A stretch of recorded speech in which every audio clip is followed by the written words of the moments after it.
Today's going to conclude our percentage lesson. So we are going to focus on word problem scenarios that are more like story problems.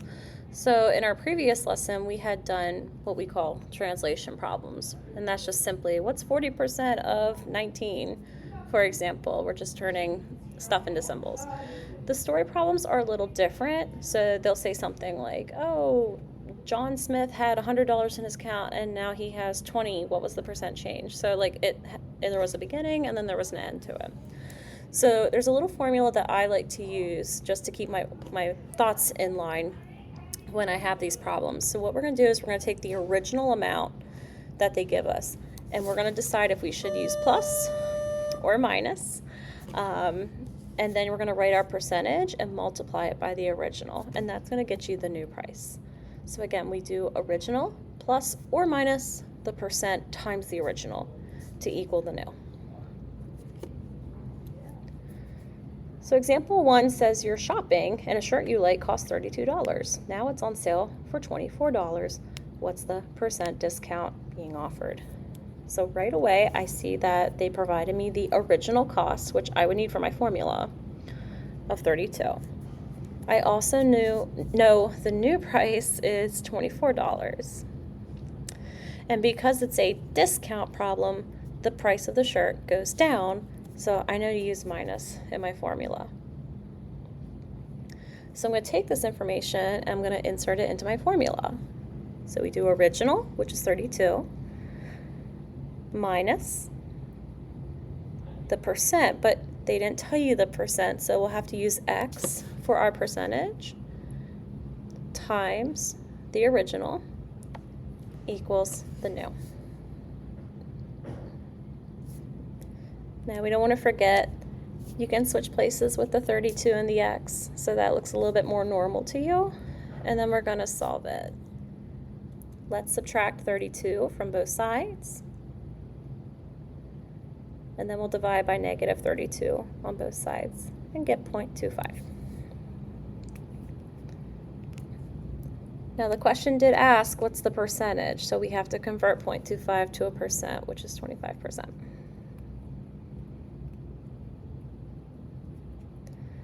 All right, example 2, we'll do this again. You bought a house for $120,000. You wait about 10 years, and now your house is worth $150,000.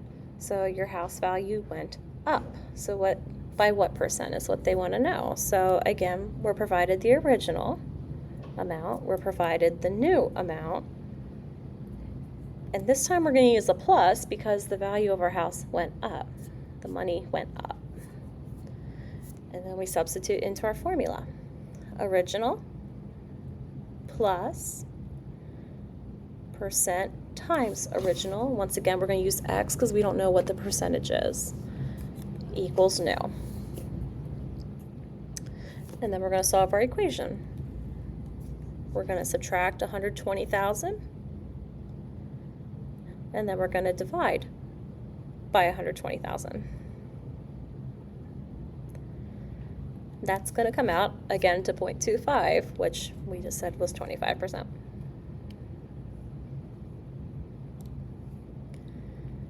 We'll truck along here. Number 3, a Kindle used to cost around $320, but now you can get them for $50. So this isn't true for all Kindles, but it is true for the model I happened to buy years ago.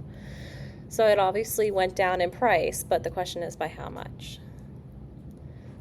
So we're just going to jump right into setting up our formula. So we take the original minus our mystery percent times our original, and that will equal the new. Then we're going to subtract 320 to get negative 270. And we'll divide both sides by negative 320 so that X is all by himself. And that's going to come out to about 0.84. So the percent of decrease is about 84.38%. Example 4, we are purchasing a concert ticket for $45 and the sales tax is 6%. So they want to know what the total price of the ticket is. All right, once again, we're going to write original plus our percentage, which is 0.06, times original. And that's going to equal the new, which is what we're asked to find. So this is where I probably would get out my calculator, run those numbers through. Just make sure if you're doing it one step at a time, you would multiply first and then add your sales tax to your ticket price. So you will end up spending almost $50 for a ticket.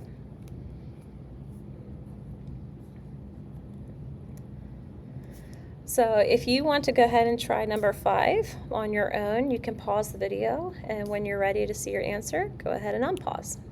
Okay, so hopefully your setup used $8.45 twice and a minus because it's a discount.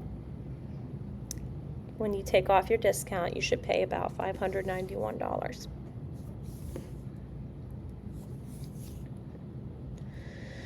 Number 6. It's kind of the same thing as all the other problems we've been doing, just with one little thing. Jamie's buying clothes. It looks like she's going to have 25% off, and she's looking to buy $230 worth of clothes. So she gets to the register, and the cashier says it's $162. We just want to know if the cashier is right.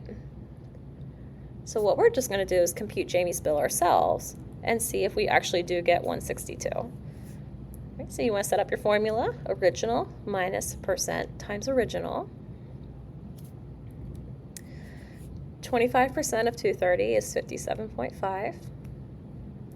And when we subtract that, we get 172.5.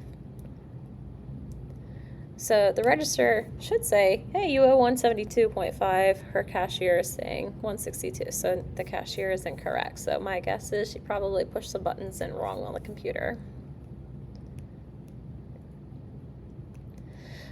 For the next set of examples, letter A, the first thing we're going to do is round that to 43. Makes sense. We are going to compute the discount of 15% and then add a 6% sales tax. So when you're going shopping, they're supposed to run your discount first and then tack on your sales tax at the end. All right, so we're going to set up our original price of $43 minus 15% of $43, 0.15 times 43. And then we'll need a calculator to kind of help us with that, and it's going to tell you about 36.55.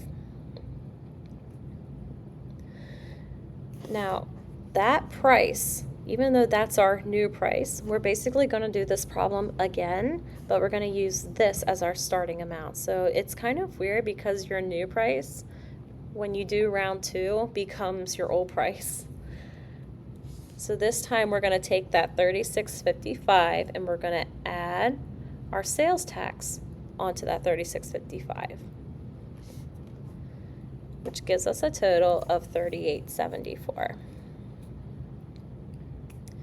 Now for letters B and C, I want you to go ahead and try those on your own. You can pause the video and unpause when you're done, but I will say one thing first. I've had students that are like, Mrs. Stoltz, is it okay if I round letter B to 13 and if I round letter C to 220? It's totally fine. In fact, it would be interesting to see how far apart our answers are.